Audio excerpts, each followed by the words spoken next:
disponibili. Va ora in onda Gli Scorretti, un antidoto al luogo comunismo.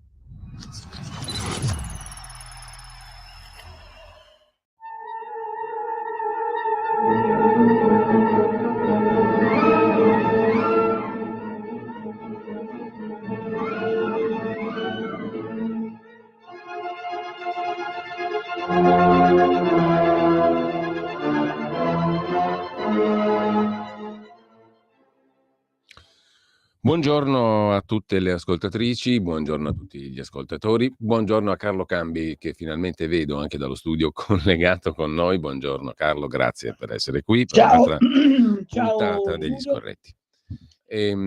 Allora, da dove vogliamo iniziare, Carlo? Io direi senza dubbio dalla scena internazionale. Dalla scena internazionale, dagli Stati Uniti, dalla possibile tregua, dal riarmo della Commissione von der Leyen, il piano di difesa da 800 miliardi, dai riflessi che ha all'interno anche della situazione italiana, no? Visto che mi pare che Giorgia Meloni abbia chiamato a rapporto i due vice premier per dire bisogna fare così. Non ho ben capito così cosa vuol dire, però lo lascio dire a te se lo hai capito, Carlo. Ma onestamente devo dirti la verità, mi sarei aspettato, e lo dico con grande franchezza, e penso che Salvini farebbe bene a riflettere su questo. Mi sarei aspettato con grande franchezza che piuttosto che le spencolature di Tajani e Crosetto nei confronti di Ursula von der Leyen si mettesse in evidenza che la signora Ursula, la baronessa, che ha una sua spiccata predilezione a giocare con i soldatini, poi vedremo perché, gli fosse detto: cara Ursula, tu parli a nome di chi? Con quali poteri? Immagini questo Rearm Europe. Io vorrei sapere, secondo me a Bruxelles c'è qualcuno che viene pagato per inventarsi queste sigle. Nemmeno troppo efficaci, perché insomma... Nemmeno troppo efficaci, naturalmente. Prometti 800 miliardi per un riarmo di un esercito inesistente, con un comando inesistente e una direzione politica inesistente, con dei poteri che non hai. Perché la cosa che la gente non sa e non piglia mai in considerazione è che la von der Leyen è un esecutore delle linee politiche elaborate dal Consiglio europeo, non conta assolutamente nulla dal punto di vista delle decisioni, tant'è vero che ogni decisione europea viene assunta dal cosiddetto trilogo, cioè il Consiglio d'Europa propone, la Commissione dice come si intende eseguire e il Parlamento europeo dice se è d'accordo, ok? Quindi questa signora ieri ha fatto un annuncio, secondo me improvvido, secondo me sbagliato nella sostanza, sbagliatissimo nella forma, e nessuno che ha avuto il coraggio di dirle: scusa von der Leyen, queste cose te le tieni per conto tuo, ce le racconti nel Consiglio europeo. Quando il Consiglio europeo, che peraltro è convocato per domani, ha deciso o comunque assume una posizione, le fai tue e esegui. Invece è apparso che questa signora ieri ha dettato un'agenda di spese spaventosamente sproporzionate per arrivare ad una conclusione, che questa mossa non è una mossa per l'Europa, è esclusivamente una mossa contro Trump. Tu mi dirai, come fai a dirlo? Se mi dai un secondo, cerco di spiegarlo. Sì, certo, okay? certo. Allora, l'Europa non è in grado di gestire una spesa militare da 800 miliardi. Per il semplice fatto che non ha l'esercito su cui intestare gli 800 miliardi. Finirà che noi raccontiamo al mondo che abbiamo speso 800 miliardi, quando in realtà quei soldi arriveranno dai bilanci dei singoli stati, che tasseranno i cittadini per riarmarsi, mettendo insieme 27 eserciti diversi che hanno 27 linee di comando diverse. Ora io ti faccio un ragionamento. E sai come giustificano tutto questo? Con la possibilità che Putin ci attacchi. Allora faccio una domanda. Se Putin ci attacca, Quanto tempo ci vuole per mettere insieme 27 linee di comando che si mettono d'accordo su come rispondere? Nel tempo che fanno questa operazione, quello è già arrivato a Parigi. Facciamoci sto... allora, vuol dire che tu gli 800 miliardi non li vuoi spendere per armare l'Europa, ma per ridare dei soldi all'Ucraina in modo da allungare la guerra, perché allungare la guerra significa tenere inchiodato Trump sul terreno di guerra e impedire all'America di fare quello che vuol fare, cioè l'America First, cioè di smontare che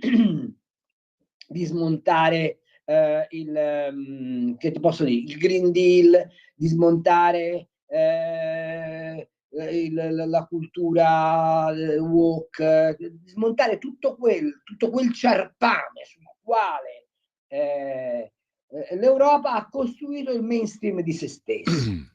Allora, io credo che questa cosa andrebbe messa in un paese come l'Italia a fuoco, e bisognerebbe che invece che spencolarsi a dire brava la von der Leyen, come ha fatto Tajani e come in qualche modo ha fatto Crosetto, si dicesse no, noi abbiamo una posizione che abbiamo espresso, peraltro la Meloni l'ha detto chiaramente, l'ha espresso chiaramente nell'incontro di Downing Street e poi successivamente a Lancaster House, in cui ha detto noi non vogliamo la rottura del fronte occidentale. E poi io faccio un'altra domanda: ma noi non abbiamo già un ombrello che si chiama NATO? E allora non converrebbe dire, piuttosto che riarmare l'Europa, facciamo in modo che i paesi europei che partecipano all'Alleanza Atlantica cacciano più soldi, si armano meglio, o facciamo un esercito più forte della NATO, togliendo peraltro spazio alla seconda forza armata della NATO, che è la Turchia, la quale Turchia, come sai, ha un atteggiamento molto ambiguo, perché flirta con Putin, parla con l'Iran, si fa garante dei palestinesi contro Israele, insomma ce ne sarebbe da ragionare intorno alla necessità di un rafforzamento dell'Alleanza Atlantica, dando maggior peso agli alleati europei dentro l'Alleanza Atlantica. E allora perché la Meloni dice noi siamo occidentali, vogliamo il tavolo di confronto USA, Europa, NATO, che è una posizione corretta, e poi ci si entusiasma per queste buttate della signora von der Leyen, la quale von der Leyen, ricordo, da ministro della difesa della Germania, ha avuto intese con l'industria bellica non del tutto trasparenti, tant'è vero che c'è ancora in piedi questa inchiesta dei famosi 155 milioni di euro di consulenze che lei avrebbe distribuito e di cui non c'è chiarezza. Per questo dice ha sempre giocato con le armi, dicevi prima. E ha sempre giocato con le armi. Chiedo, a fronte di un continente di un'Unione Europea, perché le due cose non sono perfettamente coincidenti, che ha circa 450 milioni di abitanti, con 94,6 milioni di persone a rischio povertà. È il caso che cacciamo 800 miliardi dentro le armi da destinare poi in realtà a Zelensky, perché non c'è una possibilità imminente di gestione di quella massa di armamenti da parte dell'Europa in quanto tale. Ultima cosa che non trovate sui giornali, ma che io ho approfondito e sono convinto che finirà così: quei soldi da dove escono? Escono in larga misura si dice un prestito internazionale che però poi i singoli stati devono rifondere, perché se si fa l'Eurobond comunque è debito che gli stati devono rifondere, e come fai a rifonderli se non tassando i cittadini? C'è un piccolo avanzo dal PNRR, dal New Generation, perché c'è sempre il nomino interessante, di più o meno 100 miliardi, soldi che... E poi da dove si pigliano gli altri? Gli altri sai da dove li vuol prendere? Dai fondi di coesione. Cosa sono i fondi di coesione? I fondi di coesione sono quei quattrini che l'Unione Europea estrae dal suo bilancio per tentare di riequilibrare i territori svantaggiati rispetto alla media delle condizioni socio-economiche dell'Europa. Facciamo un ragionamento. Ci sono i soldi per la regione Calabria, che è una delle regioni considerate più depresse, ci sono i soldi per il Dodecanneso, ci sono i soldi per le terre d'oltremare francesi, ci sono i soldi per parte della Bulgaria, della Romania, eccetera, eccetera. Ma attenzione, tu te la ricordi la vecchia frase di Pertini? Magari eri bambinetto, ma forse l'avrai sentita, quando Pertini, il più amato tra i presidenti della Repubblica, diceva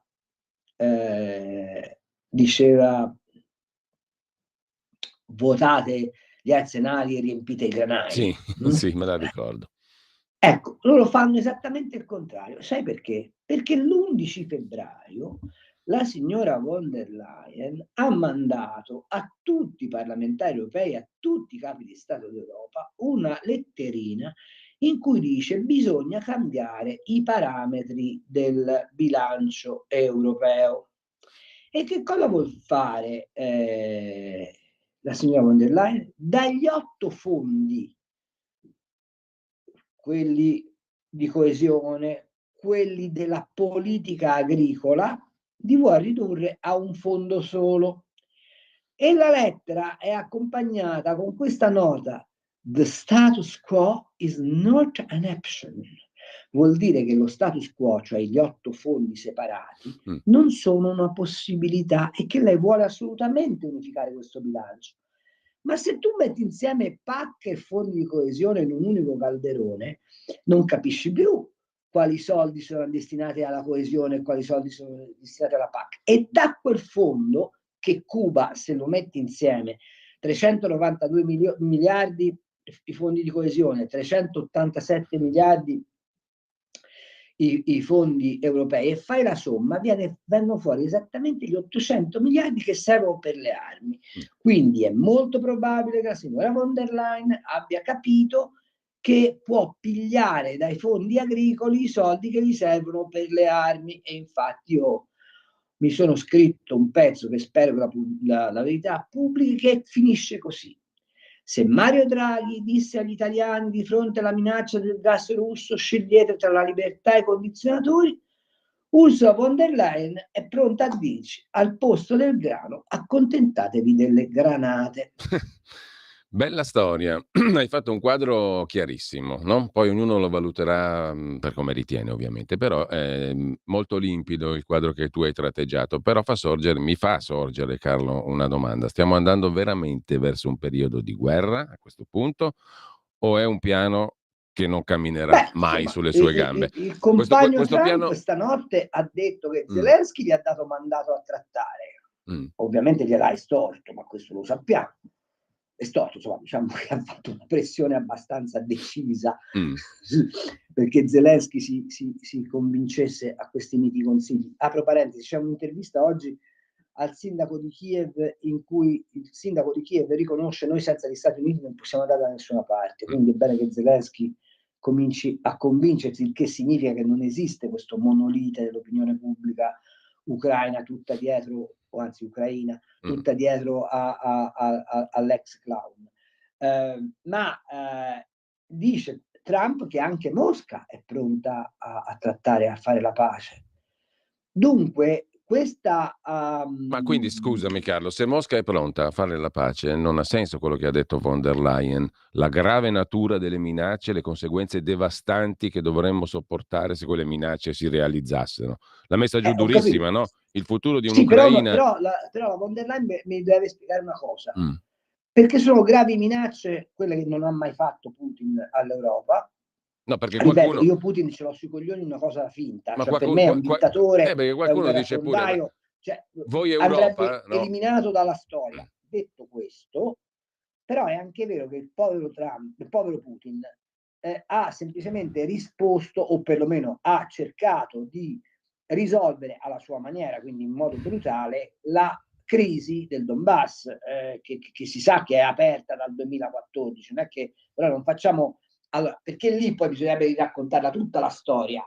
Euromaidan, che rovescia Poroshenko, non pone le basi di una Ucraina del tutto democratica, pone le basi di un'Ucraina che vuole rompere le scatole a Mosca e che poi va nel Donbass, nel Donetsk, fa un po' di pressione, chiamiamola pressione, sulle popolazioni russofone, che rimette in discussione l'accordo di Minsk sulla Crimea, eccetera, eccetera, eccetera. Ma detto tutto questo, la signora von der Leyen ci può spiegare perché la Cina non è una grave minaccia?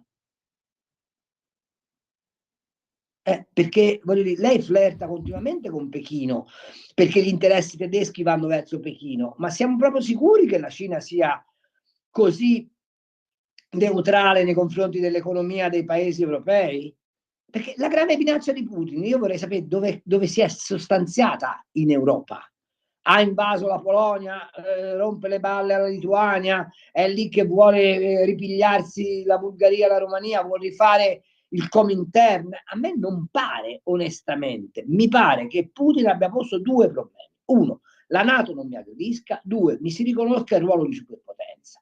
E Putin e Trump sta facendo esattamente questo. Quando liscia il pelo a Putin in pubblico, lo fa per blandirlo e dirgli sì, è vero, tu sei una superpotenza. E la cosa che la von der Leyen e buona parte dei nostri governanti europei non hanno compreso è che se tu lasci che la Russia si saldi definitivamente con la Cina, allora sì che c'è la grave minaccia, perché la Cina, che ha una capacità produttiva spaventosa, che ha una popolazione numerosissima, ha soltanto due talloni d'Achille: gli manca l'energia e gli mancano le materie prime.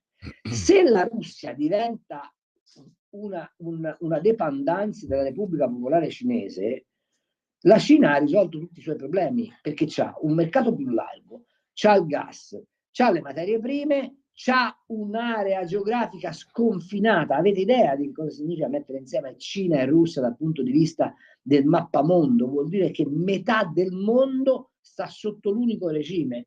Allora, non comprendere che il tentativo di Trump è anche quello di evitare questa saldatura mi pare un po' folle. E le cose che dice la signora von der Leyen sono cose, a parte che è come se lei guardasse il mondo allo specchietto del retrovisore, ma sono cose di una pericolosità potenziale enorme. Perché se tu spingi Putin verso Xi Jinping e quelli si mettono insieme, tu hai voglia a fare l'Europa con gli 800 miliardi del Rearm Europe, t'attacchi al tram. No, stavo dicendo, Carlo, in questo quadro, visto che appunto non esiste un esercito europeo, ci sono 27 paesi diversi, 27 comandi diversi, un'operazione velleitaria. Questa operazione velleitaria comporterebbe uno spreco di risorse devastanti, tra l'altro, quelle sì, devastanti. Non credo che possa sortire qualche effetto pratico. O sì? Questo mi domando. Ma non ci può sarà... sentire nessun effetto pratico. Allora, i generali, quelli che non sono ovviamente obnubilati dalla propaganda, tutti ti dicono che per organizzare la difesa comune europea ci vogliono dai 7 ai 10 anni. Ma se queste minacce di Putin fossero così cogenti, reali e imminenti, tu come gli rispondi? E in più vuoi rompere con la confidenza verso gli Stati Uniti? Cioè, non ho capito. A me pare che ci sia una sorta di impazzimento da questo punto di vista e invece di preoccuparti di... Allora, faccio un altro ragionamento. Tu mi dici che puoi fare debito comune e posso sforare i limiti di bilancio per comprare mitra, ma non lo posso fare per aiutare le donne ad essere madri più consapevoli e a fare magari un po' più di figli, risolvendo il problema contribuendo a risolvere il problema demografico. Mi dici che posso fare debito e sforare i parametri per comprare missili, ma non lo posso fare per dare ai pensionati una vita dignitosa? Cioè, fatemi capire, ma il manifesto di Ventotene, al quale per esempio la sinistra si richiama ogni 2 per 3, esaltando lo spirito europeista di Alterio Spinelli e di Ernesto Rossi, ma qualcuno l'ha letto veramente? No, però Carlo, per credere per dare corpo a un'ipotesi di questo tipo del Rearm Europe, dovremmo credere, come dice Kuleba oggi in un'altra intervista al Corriere della Sera, l'ex ministro Sì. degli esteri di Zelensky, che l'Europa è esattamente oggi come erano loro, gli ucraini, nel 21, cioè non credevano all'attacco che poi si è materializzato. Ora, mi sembra un paragone un po' difficile da reputare credibile e vero, no? Non credo che Sì, l'Europa oggi sia nelle stesse ma condizioni allora dell'Ucraina nel scusa, 21. ma rispondesse la von der Leyen a questa domanda. Ma perché la Germania continua a comprare gas dalla Russia, ancorché gas liquefatto, perché così non passa dai tubi e non si può controllare? Perché? Perché le sanzioni che gli abbiamo messo alla Russia sono tutte svanite perché gli oligarchi hanno avuto, in base ai principi di legalità dell'Europa, soddisfazione sui sequestri dei loro patrimoni? Perché? Carlo, dobbiamo fare la piccola pausa, poi però c'è un Prego. altro argomento che non so se sia concreto o meno, ma te lo giro perché l'ho letto stamattina anche questo sui giornali.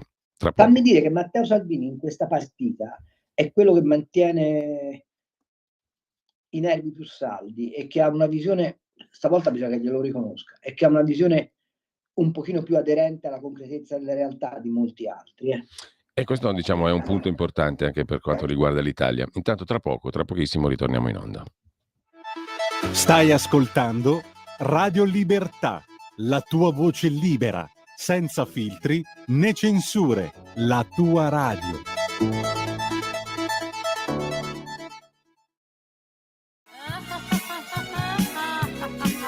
Pesca dalla rete, le interviste di Luisella Pescatori, detta La Pesca, con le freelance di Rete al Femminile, le voci fiere di una nuova prospettiva, ovvero segreti e consigli del lavoro autonomo declinato al femminile. Ogni mercoledì alle 15:30 su Radio Libertà, la tua radio.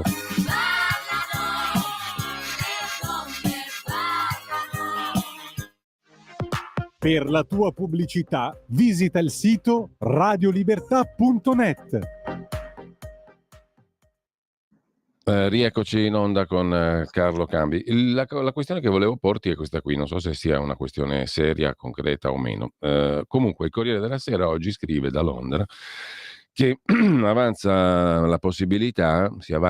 fa più concreta la possibilità di espropriare circa 300 miliardi in euro di beni russi congelati in Occidente, 200 dei quali sarebbero risorse della Banca Centrale Russa depositate in Belgio presso il deposito centrale europeo Euroclear, poi una trentina a Londra e poi sparsi tra Francia, Giappone, Stati Uniti e Svizzera, specialmente dopo la decisione di Trump di sospendere gli aiuti all'Ucraina.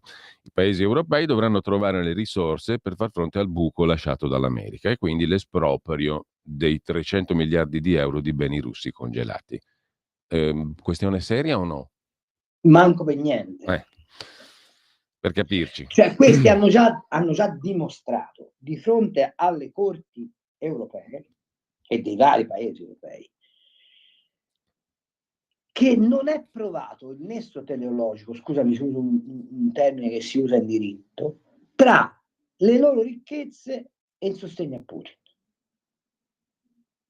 Tu rischi di espropriarli e che poi dopo, fra 10 anni, i contribuenti europei debbano rifondere 4 volte tanto quelli che viene espropriato. Quindi ci andrei molto cauto e domando, in base a quale convenzione e legge tu puoi espropriare beni di privati perché il capo di uno Stato ha fatto un'azione contro il diritto internazionale? Cioè sarebbe come se domani la Corte europea si pronuncia contro il fatto che l'Italia manda i migranti in Albania e i parenti dei migranti d'Albania ci fanno causa ai cittadini italiani in quanto singoli perché vogliono essere rifusi. Dove sta sta cosa? Cioè, a me pare una follia questa cosa qua, ma voglio introdurre un ulteriore elemento. Leggo distrattamente sulle agenzie che la Cina continua manovre navali intorno a Taiwan. Io vorrei parlare con la signora von der Leyen e fargli questa domanda. Ma se la Cina invade Taiwan e l'Annet, che facciamo? Come europei? Che facciamo? No, qualcuno bisogna che risponda. E faccio un'ulteriore obiezione. Ma se il popolo ucraino accetta quella pace e manda a casa Zelensky, noi che facciamo? Paghiamo gli ucraini perché continuano la guerra? No, cioè, vorrei capire. Ma è possibile che non ci sia un elemento di ragionevolezza? Non lo so, ma non saranno gli ucraini a decidere se la pace che gli viene proposta è accettabile o meno? Ma intanto Trump è molto positivo su questo, no? Ha detto che l'Ucraina è pronta e la pace è duratura. Ma faccio un'altra domanda. La signora von der Leyen se lo ricorda che gli accordi di Minsk sono fatti con un trilaterale dove c'era un impegno preciso dell'Europa e dell'OSCE, che come sai è un'organizzazione economica dei paesi europei, a sorvegliare sul mantenimento degli accordi di Minsk? Ma perché ci siamo voltati dall'altra parte? Ma perché la signora Merkel ha deciso di comprare il gas dalla Russia a 0 euro e ha consentito a Putin di poter invadere l'Ucraina facendo finta che ci ha preso nel sonno? Ma guarda che quello che ha detto stanotte Trump sul gas, dicendo gli europei hanno dato più soldi a Putin col gas di quelli che hanno dato a Zelensky per le armi, non è, può essere bella una provocazione, ma se ci pensi bene fino in fondo non è una provocazione. Guarda che l'Europa aveva un ruolo negli accordi di Minsk, doveva far rispettare gli accordi di Minsk. E perché non è successo? Certo. Altra questione, altro tipo di guerra, poi sentiamo anche cosa ne pensano gli ascoltatori e le ascoltatrici, sì. Apriamo le linee telefoniche, magari ricordo anche che potete mandare messaggi, anche audio, via WhatsApp al 340 6709 659 e poi ne leggiamo qualcuno di quelli che sono tra quelli che sono arrivati, anzi leggiamo quelli che sono arrivati. Per intervenire in diretta, ma apriamo tra poco, il numero è lo 02 92 94 7222. A proposito di guerra, quella commerciale, i dazi, anche lì, come la vedi tu, Carlo, questa questione della guerra commerciale, dei dazi e dei controdazi, Canada, Messico, Cina, Unione Europea e naturalmente Stati Uniti? Allora, poi c'è non è una novità. La cosa che mi meraviglia è che tutti ora si meravigliano che Trump mantenga le promesse fatte in campagna elettorale, sulle quali ha avuto un consenso molto ampio da parte del popolo americano. Forse perché i politici europei sono abituati a fare promesse che poi non mantengono, mentre questo sta facendo esattamente quello che ha detto di fare in campagna elettorale. Vero o no? Vero o no? I dazi sono oggettivamente un problema di sconquasso del mercato globale, tuttavia hanno due funzioni nella logica di Trump, sulla quale poi possiamo discutere. La prima logica è rompere questo unanimismo mercantile che si è prodotto nel mondo dall'ingresso della Cina nel WTO, ingresso perorato prima da Romano Prodi come presidente della Commissione europea e poi attuato da Bill Clinton come presidente americano nel 2001.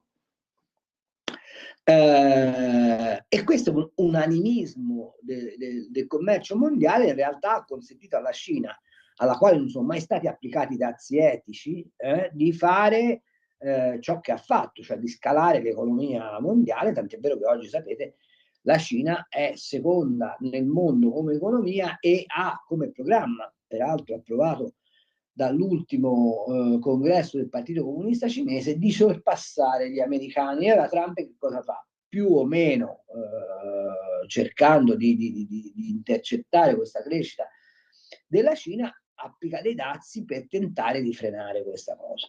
Poi dove li applica i dazi? I dazi Trump li applica come strumento di pressione su paesi che non sono allineati, diciamo così, alla traiettoria del ragionamento che fa Trump, cioè della deglobalizzazione e del ridare agli Stati Uniti d'America il suo protagonismo. Faccio notare che quando Trump ha detto Panama è in mano ai cinesi e questa cosa non va bene, sono passati 25 giorni e Aponte, armatore italiano ancorché basato in Svizzera, insieme a BlackRock si è ricomprato il canale di Panama, togliendo di mezzo i cinesi, i quali cinesi hanno ceduto subito a questa pressione, avendo compreso che non possono continuare a tentare di fare quello che hanno fatto fino adesso, cioè di penetrare nell'economia nascondendosi. Si dice, l'ha scritto oggi Becchetti sull'Avvenire, ma i dazi di Trump non tengono conto del fatto che le catene di approvvigionamento sono globali e che quindi lui mette i dazi al Messico, dove però le fabbriche americane assemblano le automobili, mette i dazi al Canada, dove però viene raffinato il petrolio estratto in America. Vero, però è anche vero che lo sbilancio commerciale degli Stati Uniti d'America è uno sbilancio commerciale molto significativo. Per quanto riguarda l'Italia, si è detto questo gli americani ora smettono di comprare italiano, non contraccolpo. Faccio osservare che una bottiglia di Brunello di Montalcino a New York viene pagata all'incirca $180 oggi.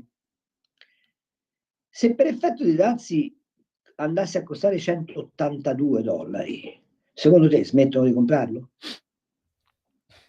Una borsa di Gucci a New York si paga $4.000. Se quella borsa costa $4.040, secondo te smettono di comprarla? Cioè, quello che non si è capito è che se tu hai con gli americani uno scambio di beni esclusivi, di alta gamma e di altissima qualità, i dazi ti fanno un baffo, perché lavori nel cosiddetto mercato imperfetto, cioè quello dove il prezzo non viene fatto dalla domanda, ma viene fatto dall'offerta, la quale offerta ti dice se lo vuoi è esclusivo lo paghi tanto. Arrivederci, grazie. È la storia, per esempio, del grande lusso francese. Dal punto di vista del commercio mondiale, questa faccenda dei dazi rivela ciò che nessuno ha avuto il coraggio in Europa di dire, che l'area commerciale che mette i maggiori dazi è l'Europa, la quale Europa ha un dazio di ingresso camuffato che è l'IVA all'importazione, che oscilla fra il 20 e il 24%, la quale Europa mantiene al suo interno dei dazi intracomunitari. L'Europa ha un dazio nascosto dentro il Green Deal, sai la storia, no? del controllo della quantità di impronta carbonica che c'è nelle forniture, sì. Per cui se tu compri, che so, una valvola in Vietnam che devi montare su una pompa che fai a Busto Arsizio, devi certificare all'Unione Europea tutta la filiera di produzione, dicendo qual è l'impronta carbonica di tutta la filiera di produzione e eventualmente essendo multato se in questa filiera di produzione c'è uno dei tuoi subfornitori che non rispetta i parametri di carbonica. Domanda, non è un dazio questo? Certo. E allora di che cosa stiamo parlando? Cioè non si vuole accettare l'idea che Trump, cioè meglio gli americani perché l'hanno votato, desiderano rimbussolare il commercio mondiale. Guardate, faccio una domanda, ma perché i giapponesi non hanno aperto bocca? Perché i coreani non hanno aperto bocca? Perché gli australiani non hanno aperto bocca sui dazi? Perché gli unici che strillano come aquile sono gli europei, anzi, una parte della sinistra europea? Perché? Lo sai perché? Per il semplice motivo che questi europei guardano da sempre alla Cina. E la cosa che mi fa inorridire è che la pregiudiziale della libertà, guardando alla Cina, non viene sollevata. Allora ti posso dire una cosa, io preferisco pagare 30% di dazio a Trump, avendo un ordine mondiale che mi garantisce libertà e democrazia, piuttosto che comprare a gratis dai cinesi che quando arrivano mi fanno smettere di parlare. Ma questa Chiaro? cosa non viene mai considerata. No, infatti c'è un'assenza clamorosa, no, sulla scena pubblica e nella discussione. Della Cina non si parla, così come della Turchia per altri versi. Così come che è esattamente la stessa cosa. Comunque, Carlo, ancora un punto, poi sentiamo anche, anzi apriamo le telefonate in questo momento, chi vuole intervenire può farlo, chiamando allo 02 92 94 7222 o mandando un WhatsApp, anche audio, al 340 6709 659. Rimanendo dalle parti di Bruxelles, la Procura federale di Bruxelles, questa è un'altra notizia del giorno, ha chiesto di revocare l'immunità parlamentare di 2 deputate del PD, Alessandra Moretti ed Elisabetta Gualmini, eurodeputate del PD. Si riapre in qualche modo la vicenda del Qatargate, che aveva visto, tra l'altro, un altro ex eletto del PD, Panzeri, patteggiare 1 anno di carcere con gli inquirenti. Allora, c'è sugo in questa storia, secondo te o no, Carlo? Sì, c'è sugo. Allora, premesso che noi siamo garantisti. Per farla corta, diciamo che questi deputati, comprese le 2 deputate in questione, Gualmini e Moretti, sarebbero state più o meno al soldo del Qatar e del Marocco. Mettiamola così. Sì, mettiamoci, o meglio, ricevevano favori in cambio della restrizione di favori in aula. Sì, nella loro attività di parlamentari. Sì. Tant'è vero che a un certo punto la Gualmini, pare, ho letto, avrebbe detto: guardate, no, questa proprio non la posso fare, ok? Ma lasciamo perdere. Allora, premesso che noi siamo garantisti reali, che di tutta questa faccenda bisogna arrivare in fondo ai 3 gradi di giudizio, bla bla bla, tutto quello che volete, lasciami dire però che, data la personalità delle 2 inquisite, è un po' di divertimento ce lo dobbiamo pigliare. Ora tu te la ricordi la Gualmini chi è? Sì, te la ricordano? No? Sì. È quella che alza sempre il ditino sulla legalità, sul fatto che lei è peraltro la ventriloqua di Prodi, cioè meglio Prodi è il suo ventriloquo, lei dice le cose che Prodi gli dice di dire. E la Moretti, oltre ad essere stata la fidanzata di Giletti, è la signora elegante che col sorriso sulle labbra sputa sentenze su tutti. Io voglio dire, ogni tanto bisognerebbe che questi si guardassero allo specchio, ma la cosa più pesante, sai qual è? È che il Partito Democratico è abbastanza tramortito da questa faccenda, proprio perché le 2 signore in questione venivano considerate dei pilastri integerrimi, no?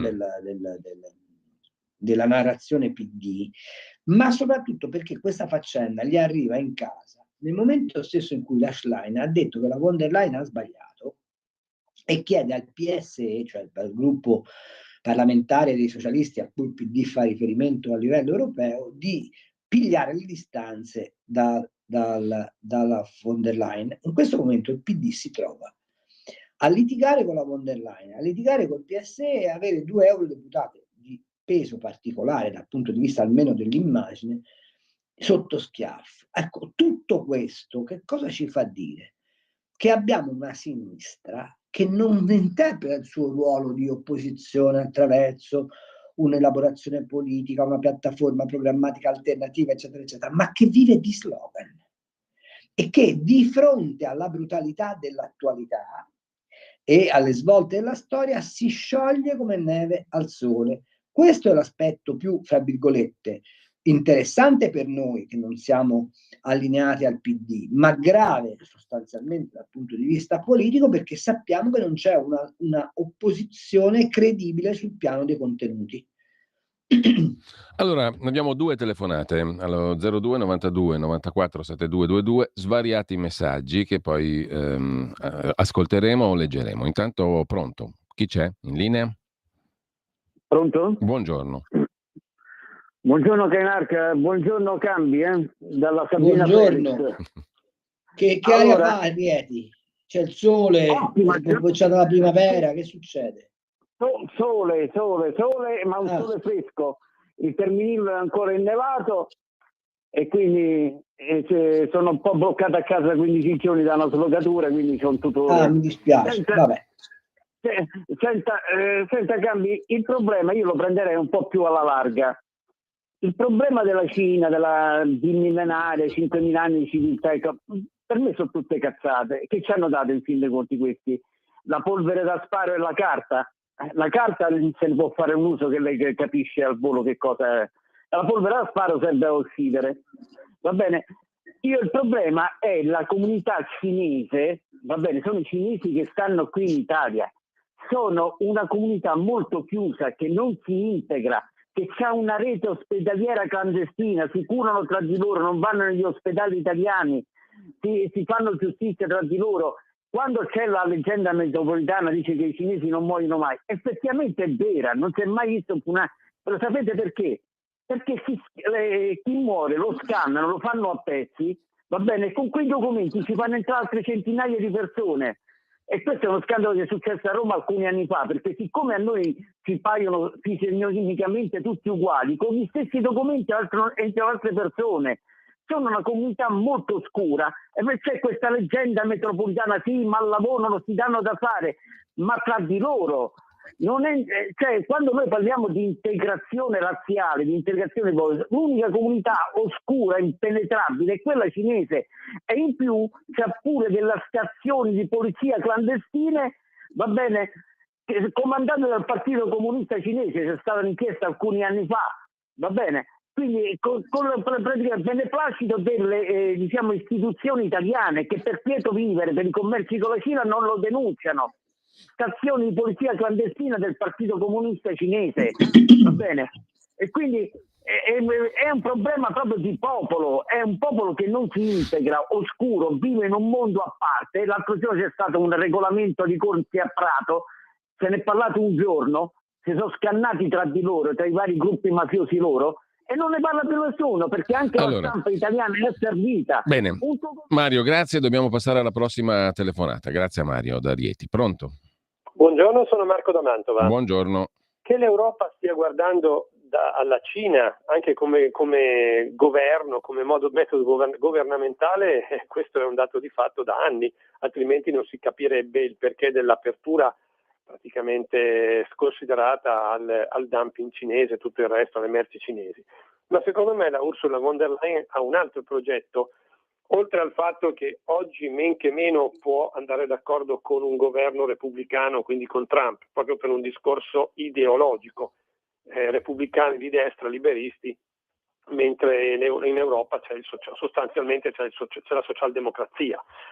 Secondo me si vuole arrivare finalmente al superstato europeo, e come lo si fa? Indebitando i paesi, lo si è fatto un po' col Covid, lo si farà se passa questa proposta, lo si farà con gli armamenti, togliendo l'ultima piccola possibilità per i governi non allineati come possono essere il nostro, come altri che con molta fatica stanno venendo avanti in Europa, al fine di sottometterli, quindi governi indebitati, quindi paesi indebitati, governi debolissimi, e il superstato europeo, la dittatura è servita. Ciao, grazie.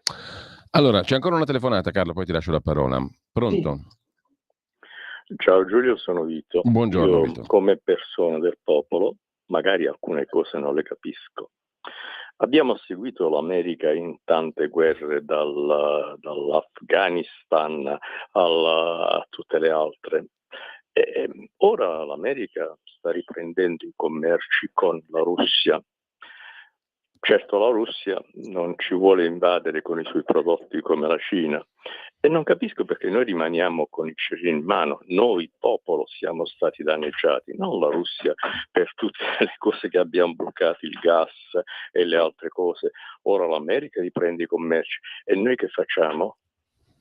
Ci affidiamo soltanto al petrolio, al gas americano a caro costo.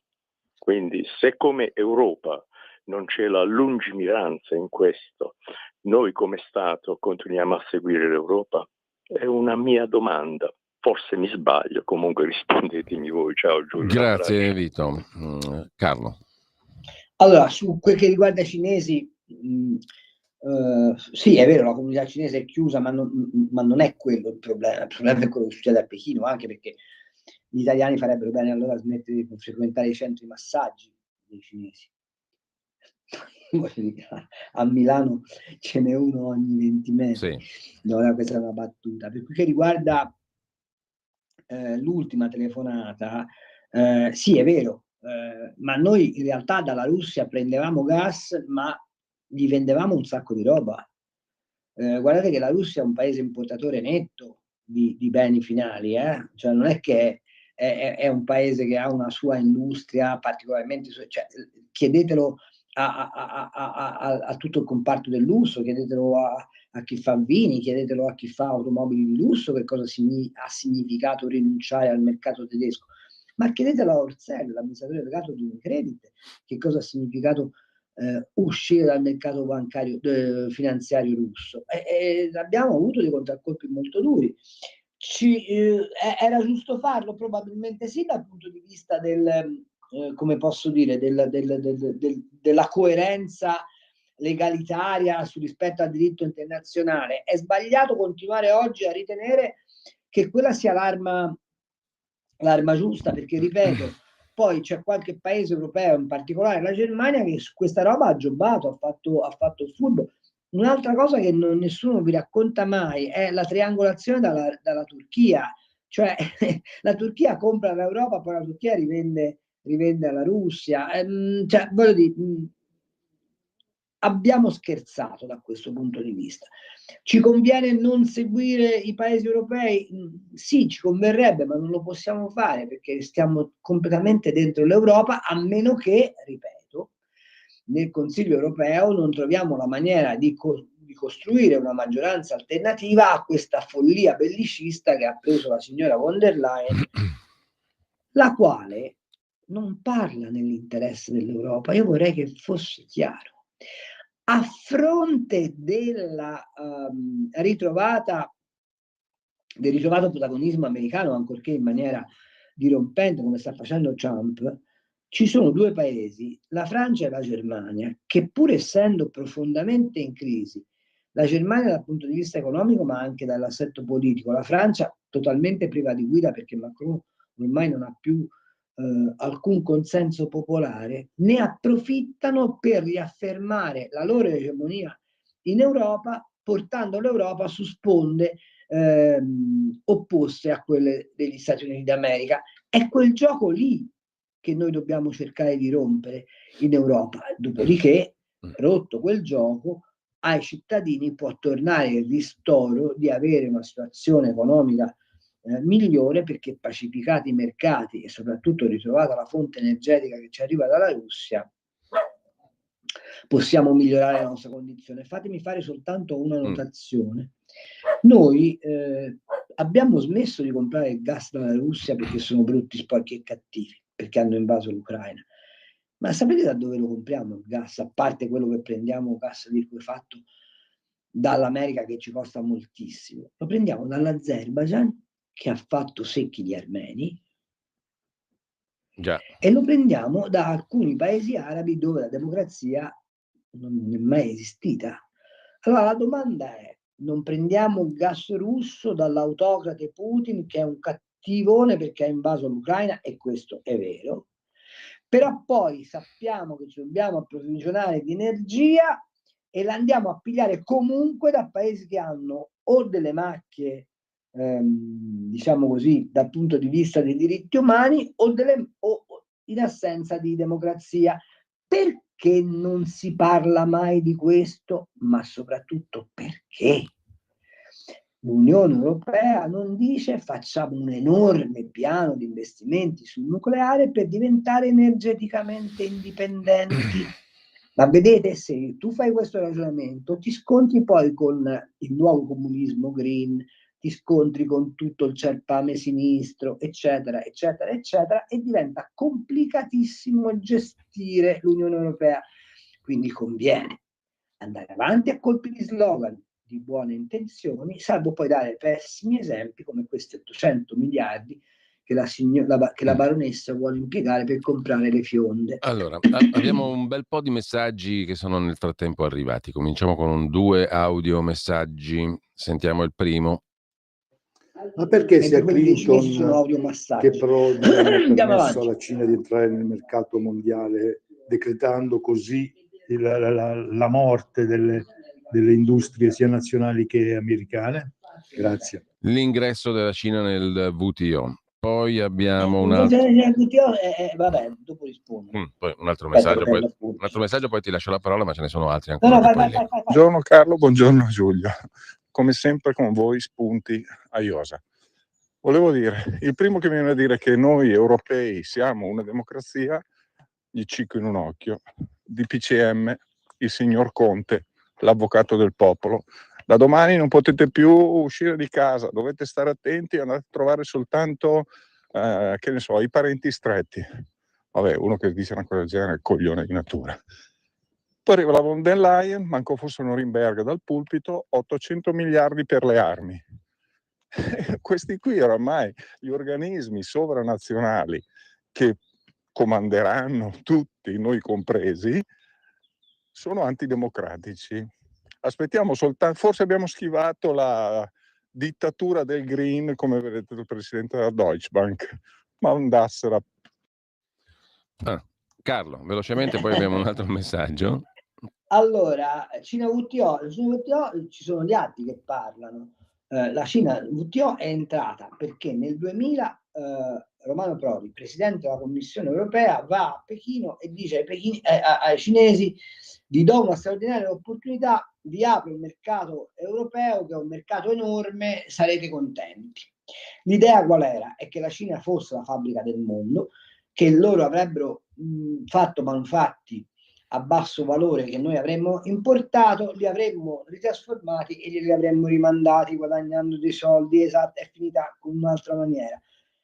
Questo esempio di Prodi convinse definitivamente Bill Clinton a fare entrare la Cina nel WTO, e la cosa avvenne esattamente l'11 dicembre del 2021, 2 mesi dopo le Torri Gemelle, e che sono state una grande tragedia, ma la vera tragedia fu l'ingresso della Cina nel WTO, senza condizioni peraltro.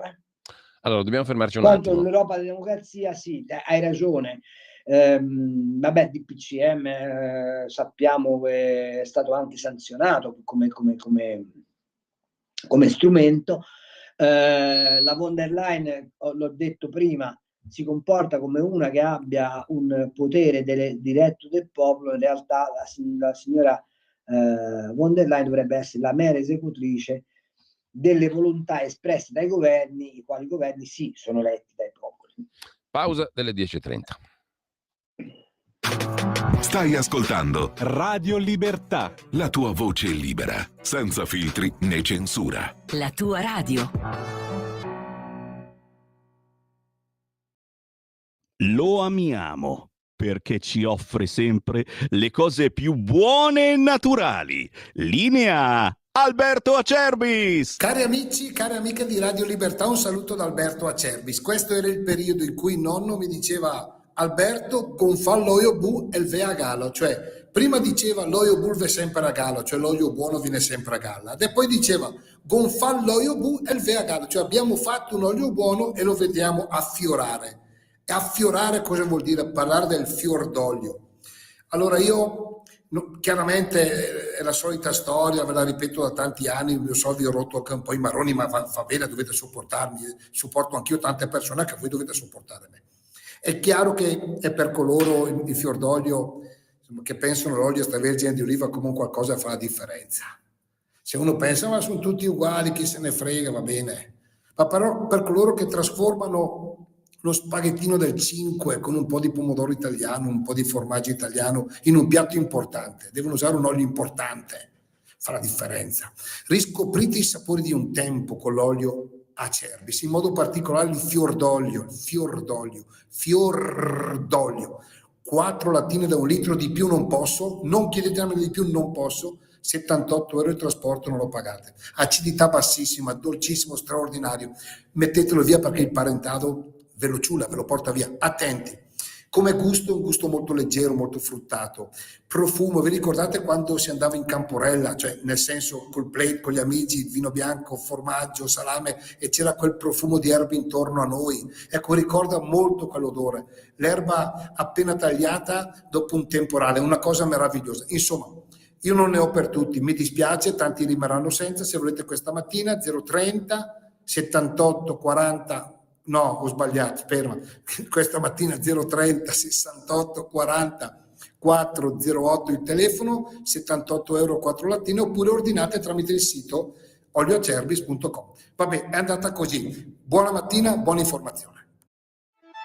Stai ascoltando Radio Libertà, la tua voce libera, senza filtri né censure, la tua radio.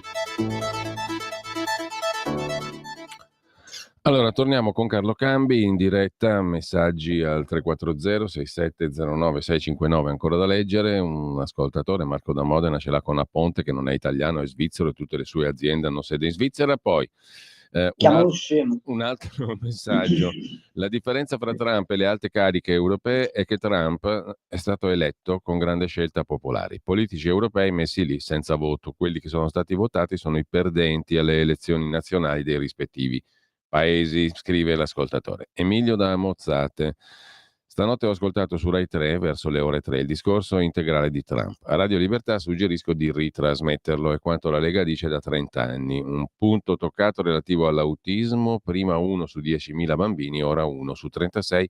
Agghiacciante, scrive questo ascoltatore. E ancora un altro messaggio: buongiorno a voi, l'arrivo di Trump ha smascherato la totale incapacità dell'Europa su tutto, oppure la malafede. Audio messaggio, lo ascoltiamo. Buongiorno Pietro, vorrei dire a Mario, per fortuna che i cinesi si curano da soli, altrimenti le liste d'attesa raddoppierebbero. Per fortuna, ciao. E allora ancora, buongiorno, è giusto che l'Europa si armi, bisogna difendersi da Trump che attaccherà la Groenlandia per prendersela, scrive Francesco, presumo semi-ironicamente. Comunque, vabbè, non so se è ironia o meno.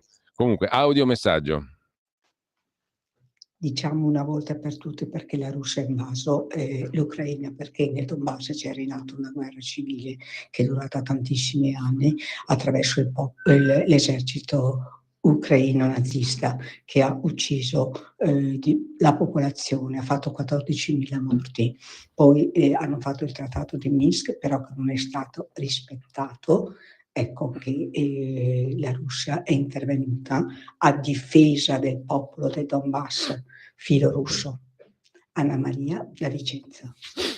Bene, e un ultimo messaggio intanto, ma poi abbiamo 3 chiamate. Von der Leyen non dice solo quello che le viene scritto da altri. Chi sono gli altri? Domanda un tuo omonimo, Carlo. Grazie e un caro saluto.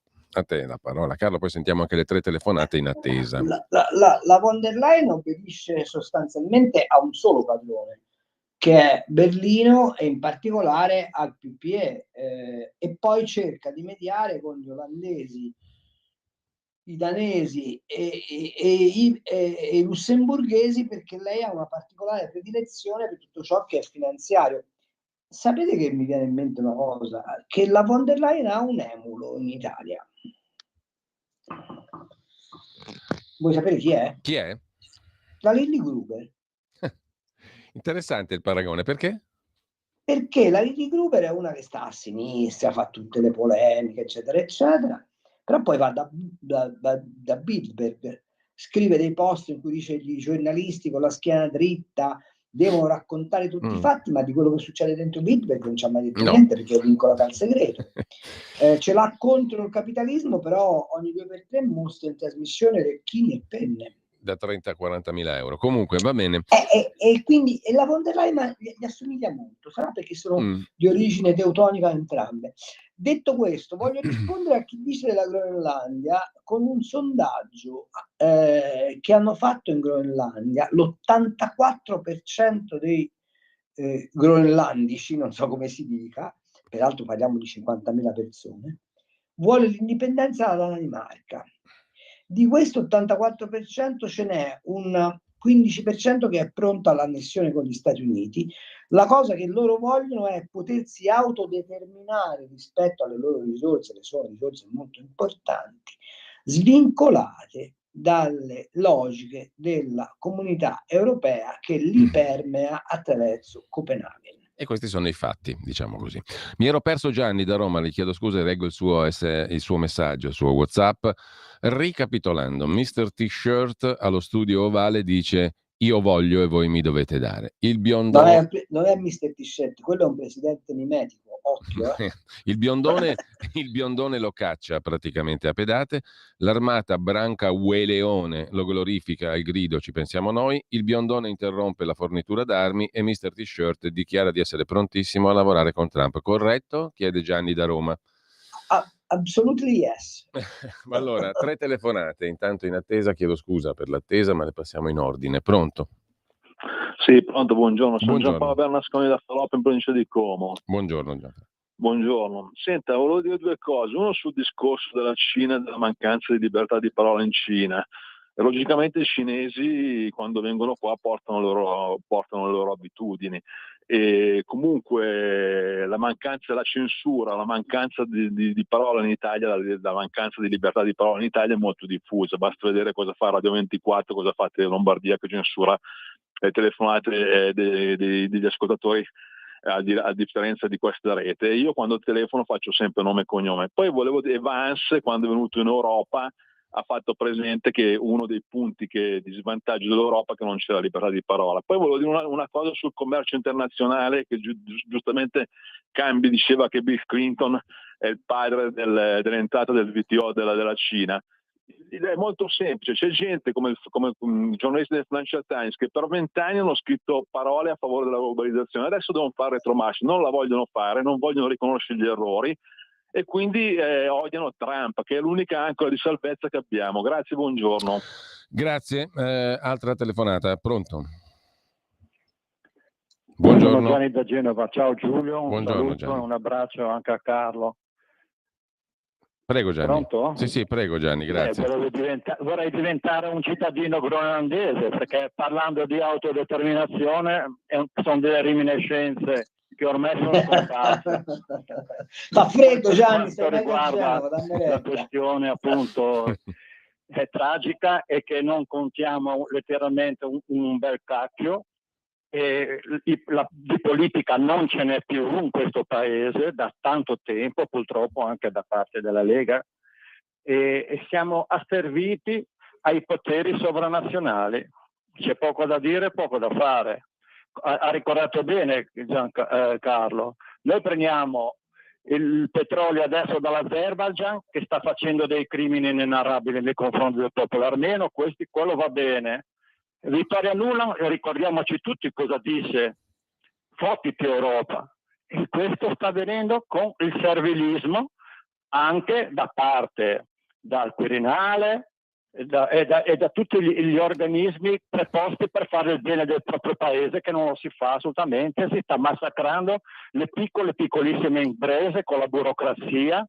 E adesso vengono fuori col piano Draghi di spendere 800 miliardi per riarmarci, quando ci sarebbero da spendere dei soldi per la sanità, per le imprese e gli artigiani e gli agricoltori, a salvaguardare chi ha ancora voglia di lavorare e di produrre e non romperci i coglioni come si fa con questa burocrazia e soprattutto con l'inquinamento che dipende dall'uomo, no? Gianni, grazie anche a te. C'è l'altra telefonata. Pronto? Pronto, buongiorno. Dario da Valdobbiadene. Buongiorno. Buongiorno.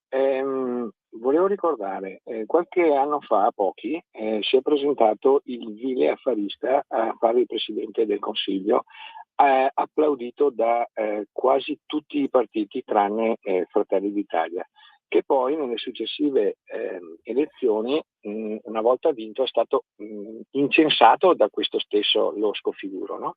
È venuto e nel suo discorso di insediamento, interrotto più di 20 volte da applausi fragorosi, a dirci che dovevamo continuare nell'Agenda 2030, nella cessione di sovranità e nella cessione di sovranità e del pilota automatico. Ora, l'Agenda 2030 prevedeva la transizione green e l'abbiamo fatta e ci è costata un sacco. La transizione adesso digitale che ci sta costando un sacco, e adesso andremo a fare anche l'esercito europeo che ci costerà un sacco, e sono tutte cessioni di sovranità, tutte decisioni che faccio solo presente che per poter decidere di 6 in pagella ci sono volute 1 anno e mezzo di discussioni alla Camera. Adesso questa cosa, siccome ci sarà fatta presto, la decideremo in qualche giorno. Complimenti a tutti se questa è la strada, e viva le cessioni di sovranità. Grazie e buona giornata. A proposito di Europa, cito anche, per chi non l'avesse ancora letto, il tuo articolo pubblicato stamani sulla Verità, Carlo, no? Sul fumo in Europa, il divieto di fumo in Europa, crociata dell'Olanda che minaccia la filiera italiana. Parliamo di 250 milioni di giro d'affari, 50.000 posti di lavoro. È un tassello anche questo qui, a pagina 12. No, ma la cosa bella è che i danesi, cioè scusami, gli olandesi sono il paese che ha la legge sull'eutanasia più lasca del mondo, ne hanno fatti fuori 100.000 in 20 anni, che significa 5.000 olandesi con suicidio assistito fatti fuori all'anno, e hanno i coffee shop da 50 anni dove puoi andare a fumare hashish, mauriana, eccetera, eccetera, ma quella va bene, il resto no. Però ragazzi, l'Europa è questo, è questo. Mi ero perso Poi Antonio. ci sono quelli che per esempio ti dicono il fumo fa male, il vino fa male, quando gli dici sì, però prima di autorizzare la carne sintetica vogliamo fare le indagini cliniche e precliniche, loro ti dicono ma no, quella subito sul mercato, semplicemente perché per il fatto che la producono loro. Andiamo avanti. Ne ero lasciato indietro Antonio da Udine via WhatsApp. Piuttosto che tutti gli altri migranti che abbiamo, quei problemi che ci creano, meglio i cinesi. Conosco bene gli Stati Uniti, vi posso dire che pur vivendo in società parallela all'americana, riescono a convivere in equilibrio senza tensioni importanti, aveva scritto Antonio. Mentre Erminio, perché non commentate quello che ha detto l'ultima signora del perché la Russia ha invaso il Donbass? Parlavamo però prima, l'abbiamo no? detto dall'inizio. Appunto. Luca da Brescia, l'Unione Europea è nata male come l'Italico Stato, unione senza popoli, moneta imposta come l'Italico Stato imposto con la forza, senza l'unione dei popoli. Ci vorrebbero in Europa e nella penisola italica una confederazione di nazioni che liberamente si associano. E poi chiede una maratona radio con noi due, Luca da Brescia, magari per il futuro, perché comunque ti lascio la parola per eventuali commenti, Carlo, sulle telefonate e i messaggi. No, ce ne sono soltanto, sono tutti interessanti, ma ce ne sono due che mi intrigano molto. Uno è quello che parlava di Vance, la libertà di parola. Sì. Dovete sapere che Vance ha mandato a spiegare Repubblica dicendo guardate che voi fate dei reportage che travisano totalmente quello che uno dice. È curioso che il vicepresidente degli Stati Uniti se la prenda con un giornaletto italiano, però segnala come siamo percepiti, cioè c'è la percezione che il mainstream in Italia sia dominante. C'è un'altra cosa che vorrei segnalare che mi ha fatto morire da ridere. Il nostro Presidente della Repubblica, Sergio Mattarella, come sapete, è in viaggio in Giappone. È andato alla Confindustria giapponese a dire i dazi sono una sciagura. Dice bisogna che il libero mercato sia mantenuto. La cosa meravigliosa è che questo discorso è stato accolto dalla platea degli industriali giapponesi in un silenzio tombale. E perché? Perché i giapponesi sanno perfettamente di avere un problema molto grande che si chiama Cina. Li separa un piccolo braccio di mare e preferiscono di gran lunga avere il problema di Trump piuttosto che il problema della Cina. Ultima cosa, Draghi, il vile affarista, ora io non lo chiamerei proprio così, casomai Draghi è il fine propositore di scelte sbagliate in questo paese. Sì, è vero, voleva l'agenda 30, hanno fatto i nostri parlamentari la stessa figura che fecero quando Napolitano li prese a schiaffi per ottenere l'elezione bis, ma il problema è che Draghi il danno a questo paese l'ha fatto nel 92, insistendo per le privatizzazioni e di fatto uccidendo il sistema industriale italiano. Se ne volete sapere di più, andate in edicola, vi comprate Panorama, uscito oggi, e lì trovate un mio lungo articolo in cui parlo del come l'Italia abbia rinunciato alla sua industria. Abbiamo una telefonata ancora allo 02 92 94 7222. Pronto? Sì, buongiorno signor Cambi, buongiorno. Tantissimi complimenti alla signora che ha telefonato dicendo la verità sulla operazione speciale che sta facendo la Russia, che sta facendo ha fatto in questi mesi. Allora, come ha detto giustamente Vance quando è venuto nel discorso di Monaco, il problema è questa Unione Europea. Questa Unione Europea che è il problema, è un'Unione Europea nazista, e la signora von der Leyen, che dicono malelingue essere la nipote di Hitler, sta facendo solo ed esclusivamente quello per cui l'hanno pagata. Ok? Allora, grazie a Dio sta crollando, perché sta crollando tutto e lo vediamo. Non abbiamo paura, perché questi bla bla bla di questi soldi, miliardi, non capite che un giorno dicono una cosa, un giorno ne dicono un'altra? È tutto un bluff per non parlare di quello che sta veramente succedendo, cioè l'economia che è il leitmotiv di Trump, che sta cambiando, e lo vediamo, ha cambiato totalmente gli assetti del mondo. Quindi il vero problema è questa Unione Europea nazista. Noi, se avessimo un governo con i contro, questa sarebbe l'occasione per dire arrivederci, noi facciamo da soli. Allora, grazie anche a lei. Adesso, nipote di Hitler a parte, l'economia come sta, Carlo? Ne abbiamo parlato un po' di sfioro, di volo. Allora, l'economia sta in Europa messa malissimo. Io lo ripeto ogni 2x3, ogni volta che mi fanno i ragionamenti su Trump, faccio sempre questi numeri. Economia americana. Perdonami, c'è il simpatico Gian da Brescia che si occupa di Mattarella in Giappone e gli augura di incontrare un samurai un po' arrabbiato, ma questa è una battuta. Chiudo subito. Lasciamo perdere, dai. Allora, l'economia va male, lo dico ogni PS spinto. L'America fa più 2,9%. La Cina fa più 5%, l'Europa dell'euro fa più 0,8%. Già questo vi dovrebbe, dare una misura. Per quel che riguarda l'Italia, l'economia in Italia non va bene per il fatto che abbiamo una pressione sull'industria negativa, ma abbiamo però il record di occupazione, abbiamo un certo recupero di potere d'acquisto che però purtroppo viene vanificato dalla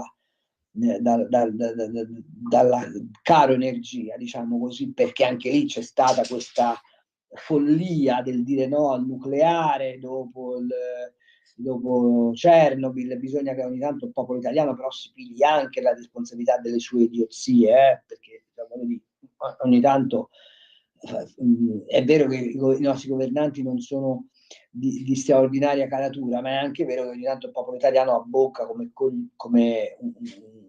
un ghiozzo a delle narrazioni campate per aria. Abbiamo la fortuna, fra virgolette, che tiene la domanda di generi di lusso, e la cosa che io ho sempre detto e continuerò a dire e continuerò a predicare è che l'Italia è destinata, per la sua struttura produttiva, non ha grossi agglomerati industriali pesantissimi, ma ha capacità di flessibilità straordinarie nei processi produttivi, e soprattutto ha una qualità della manodopera di altissimo profilo. Quindi l'Italia è destinata a stare nel mercato dei generi di lusso. Detto questo, abbiamo un problema enorme che è derivante dal come si muoverà la BCE. Il problema qual è? è che noi abbiamo un disperato bisogno di avere incentivi sulle strutture produttive e sul mercato, il che è perfettamente contrastante all'idea di avere dei tassi stretti come abbiamo tenuto fino adesso. Se la BCE continuerà ad avere il coraggio di tenere i tassi laschi, anzi addirittura di diminuirli, nonostante l'esistenza di una ripresa inflazionistica, c'è speranza che agganciamo un pochino di vento di ripresa. L'altra questione è vedere come si comporta la Germania. Ora la Germania pare intenzionata ad abolire il famoso tetto sul debito, che possono fare debito, perché si è reso conto Merz che ha l'economia a terra e vuole, dicono, fare un'iniezione di 1.000 miliardi sull'economia tedesca. Se questo avvenisse realmente, noi avremmo, visto che siamo molto integrati, quantomeno come subfornitori della industria tedesca, una buona speranza di ripresa del ciclo produttivo. Ultima cosa che voglio dire: molto dipenderà se in Europa questa idea di abbandonare il Green Deal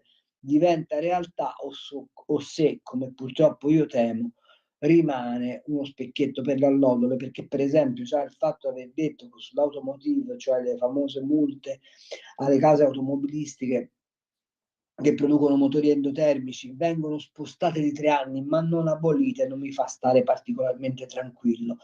L'ho detta molto velocemente, bisognerebbe fare una puntata apposta per raccontare come sta messa l'economia, ma diciamo che i temi sono questi. Ecco, okay? sì. Sul discorso dell'economia dobbiamo tornarci, perché è una cosa importante. Io adesso vedo... Senti Frida! C'è il lancio di agenzia dell'ANSA in questo momento sull'Istat, il prodotto interno lordo è cresciuto dello 0,1% in Italia rispetto al trimestre precedente, 0,6% nei confronti del quarto trimestre del 2023. Fammi dire che però il bilancio pubblico è molto migliorato, è significativamente migliorato. C'è da capire lì a spese di chi e di che cosa. La faccenda complicata è che con un governo di centrodestra la pressione fiscale è purtroppo aumentata. Quindi lì bisognerà metterci mano, insomma, però in 5 minuti non ci si fa, No, magari certo, la prossima trasmissione la prossima volta temi economici. sì, direi che forse è opportuno, anche perché sono un po' scomparsi dal radar, mi sembra. Sì, si occupano tutti delle ovviamente. Domanda di un ingenuo, Lucio, via WhatsApp: ma non si potrebbero rimettere in funzione le centrali nucleari dismesse negli anni '80? Ho sentito... mi sa che faremmo un po' fatica, sono dei ferri vecchi, anche se sono state mantenute. L'unica che forse potrebbe cominciare a riprodurre è Trino Vercellese, credo, ma il tema non è quello. Cioè, facciamo un ragionamento. Se andiamo verso il nucleare leggero, che è poi l'idea che ha preso corpo, cioè i mini reattori, nell'arco di 5 anni riusciamo a implementarli e a soddisfare la domanda di energia dell'Italia. Dice 5 anni sono lunghi, sì, sono lunghi, ma sono meno lunghi del tempo che ci vorrebbe, secondo gli ecologisti, per soddisfare con le energie alternative il fabbisogno energetico del paese, che peraltro non ce la faremmo comunque. Quindi secondo me bisogna spingere molto su questo nucleare leggero e avere il coraggio di evitare l'effetto NIMBY, cioè non nel mio giardino, e l'effetto autorizzativo dei comuni, magari con una legislazione speciale che consente l'installazione delle centrali, ovviamente con tutte le norme di sicurezza a posto, però in tempi molto brevi. Intanto, Carlo, prima di salutarci, sono le 10:57, io volevo chiederti la tua opinione su una vicenda che a molti sembrerà magari marginale, minore, però a me sembra invece che sia la spia di qualcosa di più importante. Sto parlando della questione dell'urbanistica e della gestione dell'edilizia a Milano. A Milano è stato arrestato uno, fra l'altro, esatto, stamattina. Stavo appunto dicendo che proprio stamattina è arrivato il primo arresto nell'ambito delle indagini della Procura di Milano sulla gestione dell'urbanistica. Si tratta di un architetto da poco in pensione, 68enne, Giovanni Oggioni, che tra il 19 e il 21 ha diretto lo sportello unico edilizia del comune. Dal 21 è stato componente della commissione paesaggio. varie accuse, era già indagato nell'inchiesta che vede indagato anche l'architetto star Stefano Boeri per il Bosco Navigli. E tra l'altro oggi il giornale racconta che anche la Corte dei Conti sta indagando su almeno 4 cantieri dopo la procura. Insomma, cosa ti dice questa vicenda? Al di là del Salva Milano, il provvedimento che al Senato fatica ad essere approvato in maniera anche trasversale, al di là dei guai del sindaco Beppe Sala, in maniera strutturale che cosa ci dice questa storia? Perché a me sembra una spia interessante. Beh, allora, lì bisognerebbe fare tutto un ragionamento. Quella è una bella puntata che potremmo fare, magari in un'altra occasione diversa da questa, ma velocissimamente ci dice che la sinistra, quando diventa gauche caviar, produce dei guasti spaventosi, perché l'idea, guardate che come è stata gestita l'urbanistica a Milano è la dimostrazione del disprezzo che quella gauche caviar nutre per i ceti popolari. Milano aveva una grande virtù, quella di essere rimasta una città operaia, dove l'operaio aveva una sua grande dignità. Pensate ai quartieri periferici dove c'erano le attività produttive, dove si sviluppava la comunità intorno alla fabbrica, e c'erano queste case anche di ringhiera, le case a schiera, che però davano il senso della comunità. L'hanno voluta sventrare e hanno scoperto come si fa a fare i soldi facili raccontando illusioni. Il Bosco Verticale è forse la massima espressione di questo gioco di prestigio, che viene fatto proprio come posso dire, nel paradigma più classico della gauche caviar. Siccome noi siamo gli illuminati, siccome noi siamo quelli che possono progettare in avanti, il popolo non conta nulla, per cui se noi devastiamo quartieri operai distruggendo le comunità e portando via da questi luoghi quelli che vanno determinati e abitati per generazioni e generazioni, non fa fatto, perché l'interesse superiore è quello del bello. E in seconda battuta, siccome stiamo agendo da illuminati, le leggi ci fanno schifo. La sintesi io la trovo qui. Il risultato è che Milano ha perso del tutto la sua anima operaia e la sua anima popolare, sostituendola con un'anima posticcia e di plastica che ha fatto arricchire molti, ma che ha escluso dal contesto urbano moltissima altra gente che forse per diritto di nascita e per prassi di vita aveva più diritto a permanere a Milano di quelli che adesso l'hanno conquistata. Straconcordo al 1000%. Saluto e ringrazio Carlo Cambi e tutti coloro che ci hanno seguito. Buon pomeriggio a tutti. Io la ringrazio, dottor Cainarca, se dopo poi ci sentiamo per telefono ho delle cose da dirle. Arrivederci. Un saluto a tutti e tra poco con voi Sammy Varin, che è già pronto qui in studio.